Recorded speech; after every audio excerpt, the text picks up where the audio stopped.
يا عاشق المصطفى أبشر بنيل المنى يا عاشق المصطفى أبشر بنيل المنى.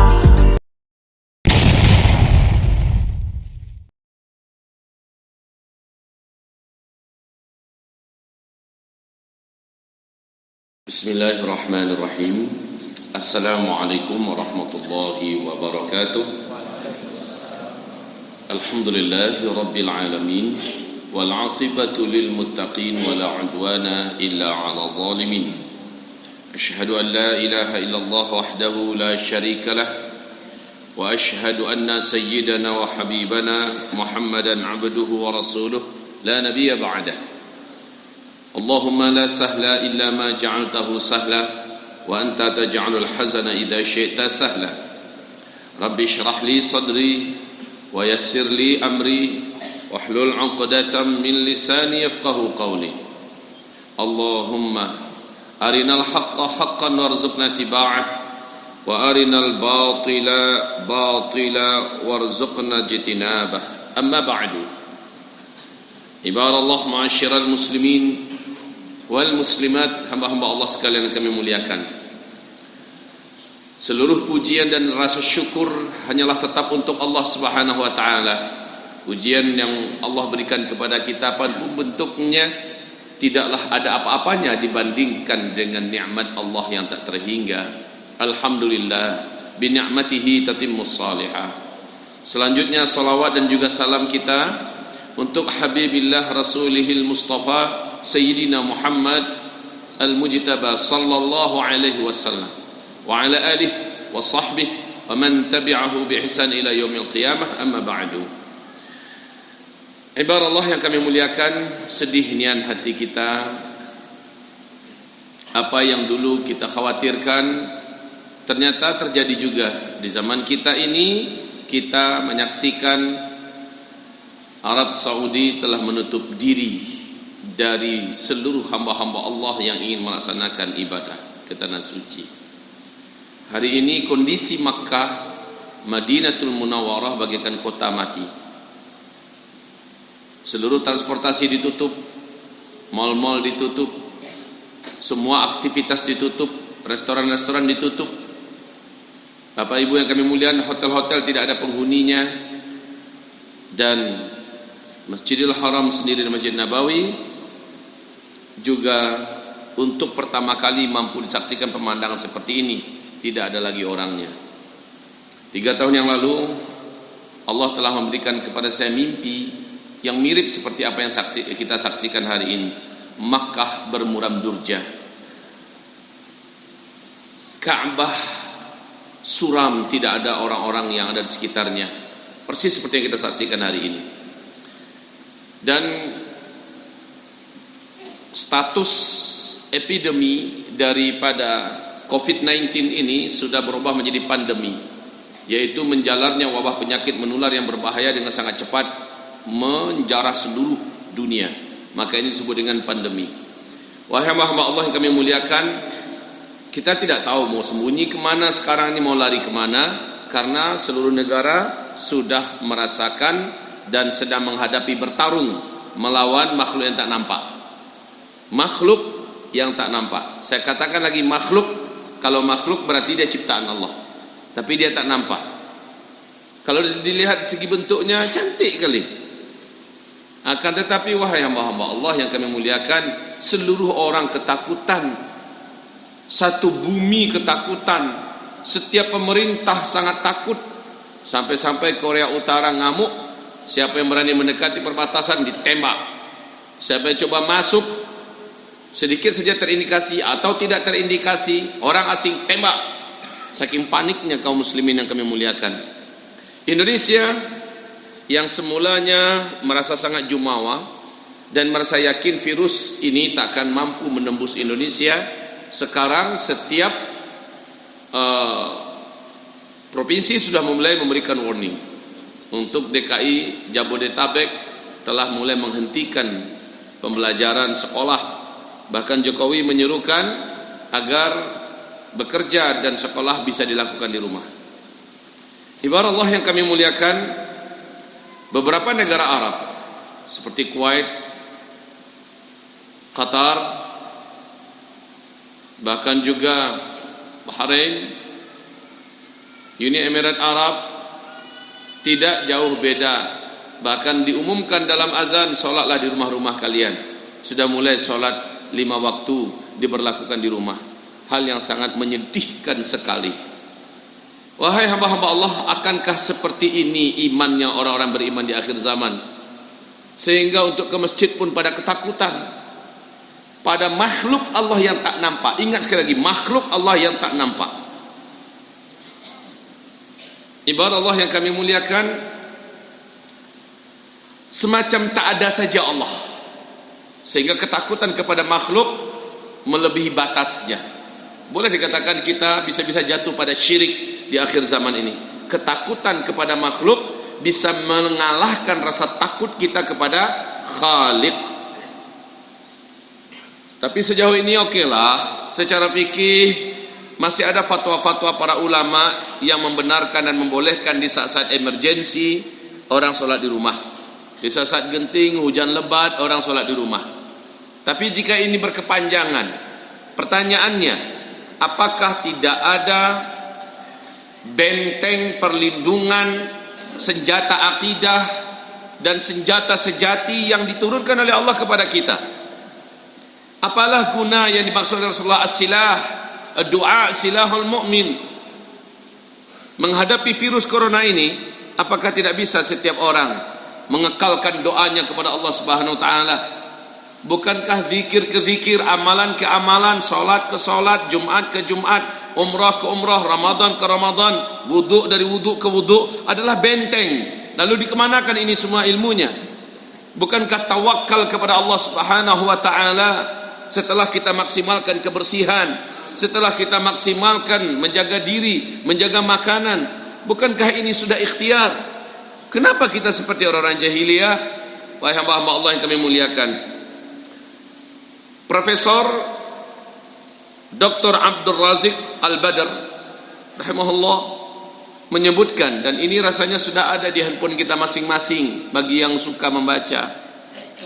Ada 10 wasiat Rasulullah sallallahu alaihi wasallam dalam menghadapi berbagai macam serangan yang tak nampak ini.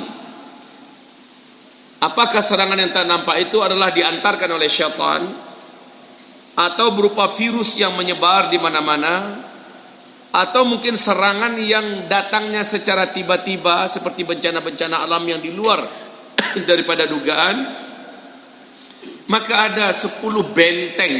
Kalau kita melakukan 10 benteng ini, maka demi Allah tak ada yang akan mampu menembus pertahanan kita ini. Ini benteng-benteng yang sangat tebal.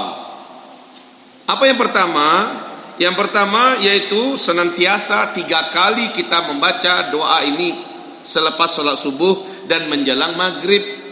Sebaiknya Bapak pastikan setengah jam, paling telat 15 menit kita sudah di masjid. Bacalah ini 3 kali. Bacalah Bu 3 kali. Kalau ibu tidak ke masjid, ibu di rumah, walaupun ibu sedang haid, tetap ini dibaca 3 kali. 3 kali setelah salat subuh, 3 kali sebelum salat maghrib. Apa yang dibaca? Bismillahilladzi la yadurru ma'asmihi syai'un fil ardi wala fis sama' wa huwas sami'ul alim. Siapa yang baca ini, kata Rasulullah, maka tidak ada satupun bahaya yang datangnya dari langit atau bahaya munculnya di bumi yang bisa menyentuh orang ini. Coba bayangkan ini. Bismillah dengan nama Allah. Alladzi la yadurru, yang dengan namanya itu tidak ada satupun yang bisa menimbulkan bahaya jika dibaca dan diyakini oleh orang yang membacanya. Syai' fil ard wala fis sama'. Sesuatu apapun yang ada di bumi, mudarat yang bisa ditimbulkannya tidak akan mengenai dia. Dan juga mudarat yang datang dari langit juga tidak akan mengenainya dengan nama Allah. Wa huwas sami'ul alim. Dialah Allah yang maha mendengar, Allah yang maha mengetahui. Andai kata Cukup ini saja diajarkan Rasulullah kepada kita dalam segi benteng. Cukup ini kaum muslimin.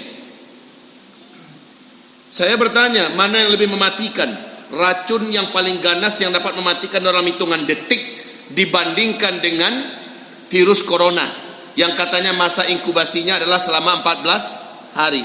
Terakhir bisa 28 hari. Saya bertanya, mana yang lebih mematikan? Racun yang paling mematikan yang diminum oleh Khalid ibnul Walid, panglima tempur umat Islam, ketika racun itu diberikan 1 gelas penuh oleh panglima perang Persia. Apa kata panglima perang? Kau minum ini, bila kau hidup, kota ini milikmu tanpa perang. Penduduknya, seluruh isinya milikmu, kau kuasai tanpa perang dan kami mundur. Tapi jika kau mati dengan racun ini, dan ini semua orang tahu itu adalah racun paling mematikan, hanya hitungan detik mati di tempat. 1 gelas pak, bukan 1 tetes. Kau minum ini, tapi jika kau mati, tak boleh ada balas dendam dari pasukanmu, dan mayatmu serta pasukanmu harus mundur. Ali bin Abi Thalib punya akidah yang seharusnya kita punya akidah yang sama. Bukankah Allah kita sama? Khalid bin Walid juga manusia dan kita juga manusia, betul tidak? Khalid bin Walid mengatakan, sini, bawa sini. Lalu Khalid bin Walid membacakan ini doa. Bismillahilladzi la yadurru ma'asmihi syai'un fil ardi wala fis sama wa huwas samiul alim. Dengan nama Allah tidak ada satupun bahaya yang bisa membahayakan di bumi atau bahaya yang bisa membahayakan yang datangnya dari langit. Dengan nama Allah semuanya akan dihilangkan oleh Allah. Dialah Allah yang Maha mendengar lagi Maha mengetahui. Beliau pun meminum sampai habis pak. Lama menunggu panglima perang Persia ini. Dan terakhir dia berkata, seluruh kota ini milikmu, penduduknya milikmu, dan kami mundur. Dia tepati janjinya. Lalu apa kata menjelang pulang? Yang kita hadapi bukan manusia katanya. Wahai bapak ibu yang kami muliakan, lebih berbahayalah racun tadi daripada sekedar virus corona yang nggak nampak. Ini segala-galanya dalam keadaan ketakutan. Nekan tombol lift takut, megang gagang pintu takut, mau naik mobil takut, megang HP juga takut, nanti megang bini juga takut. Dikemanakan akidah kita? Sementara kata Rasulullah SAW, bukan orang-orang jahil yang mengajarin kita. Ya tetap akan kita lakukan karena Islam secara otomatis sudah menyuruh kita untuk senantiasa berwudu, mencuci tangan, menggisa-gisa menggisa-gisa muka dalam wudu, dan itu kita lakukan terus. Sementara orang-orang kafir, orang jahil mengajarkan rajin-rajinlah cuci tangan. Lah Islam udah mengajarkan duluan. Islam malah mengajarkan sampai isab, istinsyak, lalu istinthar, kumur-kumur, buang. Islam mengajarkan itu semua. Wahai kaum muslimin, apa ada agama yang lebih bersih daripada Islam ini? Lalu maaf Bapak Ibu yang kami muliakan, mereka pula mau ngajarin kita dan kita takut kayak mereka takut. Nggak pantas kita takut seperti mereka takut. Kita ada benteng-benteng kaum muslimin, satu ini udah cukup. Lalu kenapa kita tak berpegang? Seandainya perlindungan itu cuma ada satu ini saja cukup. Bismillahilladzi la yadurru ma'asmihi syai'un fil ardi wala fis sama'i wa huwas samiul alim. Wahai hamba Allah, cukup. Bapak mau masuk kemana? Anggaplah bapak ibu nggak hafal banyak doa. Anggaplah cuma satu ini hafal umpamanya. Sementara wahai bapak ibu, ini doa dibaca pagi, garansinya dari Allah sampai sore. Tidak ada satupun bahaya bisa membahayakan, bisa mengenai kita, baik yang nampak ataupun yang tersembunyi. Dari pagi garansinya sampai sore. Ketika sore dibaca lagi, menjelang maghrib maksudnya, maka garansinya kata Rasulullah dari sore itu sepanjang malam sampai besok pagi, sampai subuh, sampai dibaca lagi. Maka apabila ini dilakukan pagi petang selesai sudah, aman, mau kemana saja bismillah. Maaf Bapak Ibu, ikut-ikutan pakai masker. Harganya di kota-kota besar masker ini sudah gila, sampai seharga 250.000, harga 300.000, yang harganya sebelumnya hanya Rp1.000. Ikut pula beli. Kenapa sih ketika celengan masjid jalan, ketika penggalangan dana jalan di depannya 2.000, 5.000? Lah, padahal sedekah juga adalah junnah. Sedekah adalah junnah. Sedekah itu juga adalah perisai. Kenapa tidak sedekah yang ekstrim? Ya Rabb, 100.000 ini gantilah sebagai pelindung hamba dari corona. Apa salahnya? Kenapa beli masker?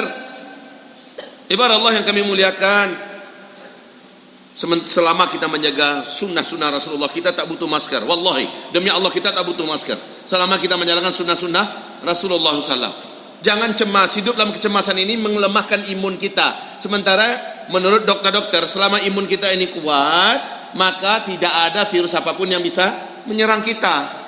Nah, imun kita lahir batin, Bapak Ibu. Pertama, enggak takut, karena takut itu melemahkan imun.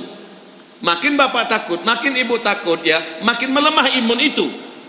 Tapi ketika kita berani, karena kita bersama Allah SWT, imun kita sempurna. Tidak ada serangan virus seganas apapun kecuali akan dihancurkan dan dimusnahkan. Ini akidah kita. Ini akidah kita. Ini amalan yang diajarkan oleh Rasulullah sallallahu alaihi wasallam. Makanya saudara-saudaraku, Bapak Ibu yang kami muliakan, ya, sekarang megang duit pun sudah mulai pakai sarung tangan. Ya, di Cina malah duit dicuci. Benar, Pak. Duit di Cina dicuci. Karena dianggap duit sarana yang paling efektif untuk pemindahan penyebaran virus corona ini. Takut, semua orang jadi pada takut. Ibarat Allah mau pegang duit yang ada virus coronanya. Kita udah baca zikir itu pagi tadi, dan kita nggak tahu ada virus coronanya. Ya, pegang saja, santailah, selesai. Nanti wudhu lagi. Udah pegang hidung tadi, udah pegang apa? Bismillah. Sebelum makan suruh cuci tangan, ya kan? Ibarat Allah yang kami muliakan, jangan kita seperti orang kafir yang memang ketakutan. Tak pantas. Itu yang pertama. Amalan yang kedua yang diperintahkan adalah kita disuruh untuk membaca doa seorang hamba Allah yang sangat istimewa, di mana hamba Allah ini tidak ada makanan selama 40 hari 40 malam. Tidak dikasih minum selama 40 hari 40 malam. Bahkan yang lebih ekstrim, tidak ada oksigen selama 40 hari 40 malam. Ayo, siapa itu? Nabi Yunus. Kalau nggak ada makanan, masih ada minuman, insya Allah masih bisa bertahan hidup walaupun kurus. Ya, kalau nggak ada makanan, nggak ada minuman, bisa jadi dia masih hidup tapi sudah setengah mati selama 40 hari. Bisa jadi. Tapi ketika nggak ada udara, hitungan menit saja mati. Nabi Yunus mengalami tidak ada makanan, tidak ada minuman, dan tidak ada apa ada yang lebih dahsyat daripada itu. Ini orang baru ngisap kan corona itu berakibat kepada gagal paru-parunya, ya. Nggak bisa lagi menghisap udara, paru-parunya, jantungnya rusak segala macamnya, lalu mati. Sementara dia masih bisa hidup selama masih ada oksigen bisa dihirupnya. Mana lebih parah ketika sama sekali tidak ada oksigen? Mari kita ambil pelajaran dari sabda Rasulullah SAW dalam hadis sahih riwayat Imam Muslim. Apa kata Rasulullah? Ala unabbiukum bisyai'in. Ala, maukah kalian? Unabbiukum, aku ajarkan sebuah ajaran yang besar. Bisyai'in, ya, sebuah ajaran dan amalan yang besar. Idza nazala bi rajulin minkum karbun aw bala min balayad dunya. Apabila ditimpa salah seorang di antara kalian dengan suatu petaka besar atau suatu bala di antara bala-bala yang mengerikan di dunia ini, thumma da'a bihi, lalu dia membaca ini, dia berdoa dengan doa ini, illa furija anhu, melainkan dia akan diselamatkan dari bala tersebut, dari bencana tersebut. Dia akan diselamatkan, dia akan dilindungi. Qalu, para sahabat menyambut tawaran Rasulullah ini, bala, mau ya Rasulullah. Apa kata Rasulullah? Apa kata Rasulullah? Doa Dhunnun. Yang harus kalian amalkan adalah doanya Dhunnun ketika sedang ada di dalam perut ikan. Apa doanya Dhunnun? La ilaha illa anta subhanaka inni kuntu minadh zalimin. Ini yang dibaca oleh Nabi Yunus, nggak berhenti lidahnya baca itu. La ilaha illa anta subhanaka inni kuntu minadh zalimin. Tidak ada yang berhak disembah kecuali hanya Engkau ya Allah. Tidak ada yang paling pantas ditakuti kecuali hanyalah Engkau ya Allah. Tidak ada yang paling layak lebih ditaati kecuali hanyalah Engkau ya Allah. Tidak ada ajaran yang lebih layak dan lebih pantas untuk kami fanatiki dan kami ikuti kecuali hanyalah ajaran Engkau ya Allah. Engkaulah yang maha suci. Aku mengaku di depanmu ya Allah, inni kuntu minaz zalimin. Aku memang sudah buat dosa. Aku ini orang zalim. Aku akui di hadapanmu ya Allah. Baca berulang-ulang. Apa kata Rasulullah, siapa yang baca ini? Apapun bala, apapun petaka, apapun bencana, dijamin dia selamat. Apalagi yang lebih hebat daripada ini? Sehebat apa bala yang sedang dihadapi oleh Nabi Yunus? Dalam perut ikan nggak ada oksigen. Ini juga amalan nanti waktu dukhon ya. Kalau terjadi dukhon itu 40 hari, 40 malam, tidak ada cahaya, dalam gelap gulita. Mirip dengan Nabi Yunus dalam perut ikan. Oksigen susah dihirup.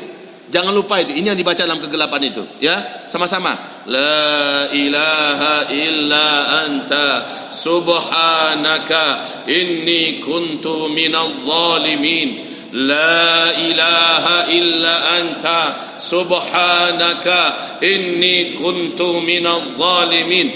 La ilaha illa anta subhanaka inni kuntu minaz zalimin. Allahu Akbar. Baca ini. Apa susahnya baca ini? Nggak perlu keluarkan duit. Nggak perlu keluarkan duit. Nggak perlu panik. Baca saja ini. Ketika dipastikan Bukit Tinggi sudah mewabah virus corona, sudah di lockdown, orang tidak boleh keluar rumah, orang tidak boleh kemana-mana, anggap begitu ya. Tetangga kita udah banyak terkena virus corona, tapi kayaknya ini nggak mungkin. Insya Allah Ta'ala nggak mungkin. Kenapa? Selama umat Islam mengamalkan sunnah Rasulullah, dijamin takkan tembus itu virus corona. Syaratnya amalkan sunnah Rasulullah. Salah satunya amalkan ini. Baca ini, takkan tembus. Takkan tembus. Ibarat Allah yang kami muliakan, sekali lagi saya tanyakan, apa ada yang lebih dahsyat dibandingkan yang dialami oleh Nabi Yunus sampai nggak ada oksigen untuk dihidup?